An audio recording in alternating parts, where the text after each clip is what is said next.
where I get my muscles.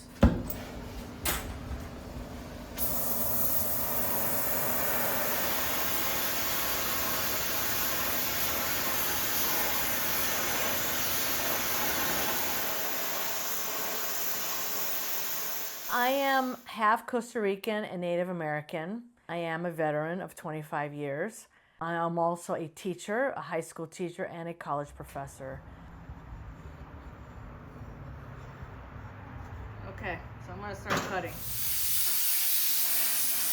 My practice is about environmental justice. I am a sculptor who uses a lot of metal work because metal also can be recycled. And I use a lot of found fabrics from my family, like old clothing, and I use all of that. And all little things like buttons, bottle caps, things that people don't really give a second thought and they just throw it away in a garbage. And I find them to be like treasures.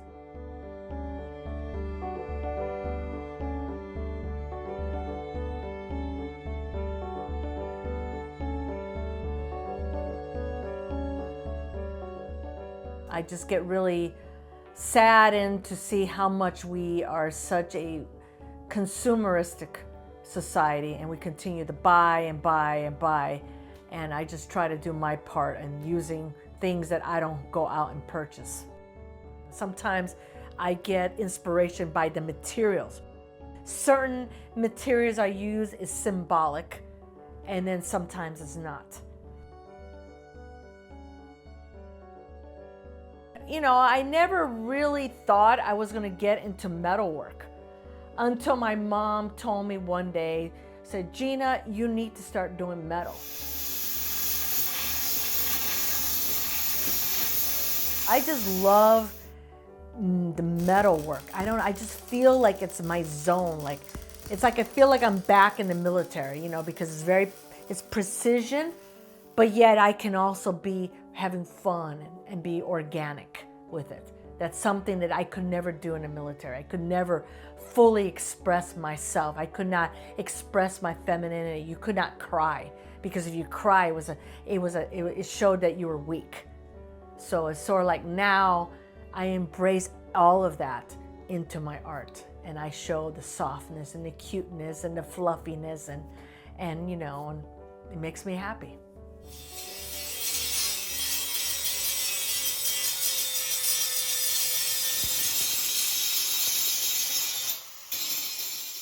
But I don't know, I just love that challenge. You know, I love working with these tools because it also can get my anger out. You know, so if I'm pissed about the world, I can just go grind. That I just feel happy, like I can erase things and stuff like that. I've always, all my life, I think I've always was a boy and a girl, because even I'm an only child. And I remember as a little girl, my dad will always say, Gina, come on outside. I want to show you how to change a tire. Gina, I want to show you how to cut grass, how to shovel, how to use a screwdriver, how to hammer a nail.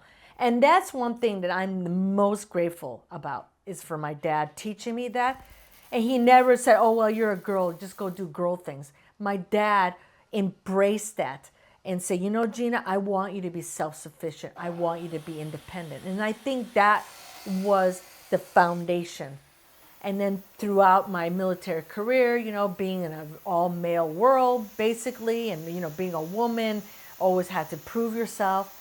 And I think that has been instilled in my art practice. And I just love how I can make organic forms with metal, and it's soft, but yet it's hard, and it's viscerous. And, you know, you use fabric that's soft and hard, and in using the duality. And it's the yin and yang. You know, you have to have both sides in order to make a functioning world. There's not just one way or the other way. You have to have, you know, the duality of both male and female in order to make a balanced world.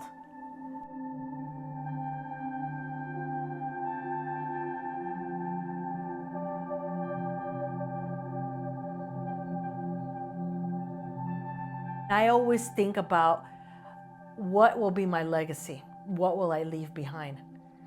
By me putting myself in clay or putting myself in metal, this is something that's going to live on and it's going to stay. And I'm going to always be in this world, even though my soul won't be here.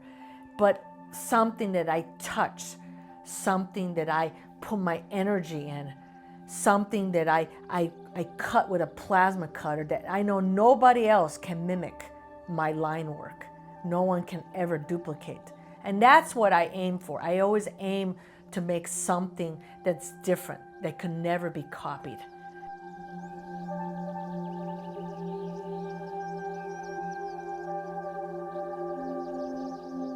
I'm part of the world, you're part of the world. It doesn't matter what age, we are all involved, we're all part of this cycle. And that's why art is so important and so relevant, because it makes you think. It makes you be a critical, analytical thinker. It makes you to be involved. It makes you touch things, feel things, be in the moment, and that's why art is so important, because it helps you define your voice. And that is my mantra, that I want to continue to inspire others to become the best version of themselves. Because I think if everybody had or was their best version, we would have a beautiful world. Everybody be happy, everybody will be satisfied, there wouldn't be so much hate, and there will be a balanced world.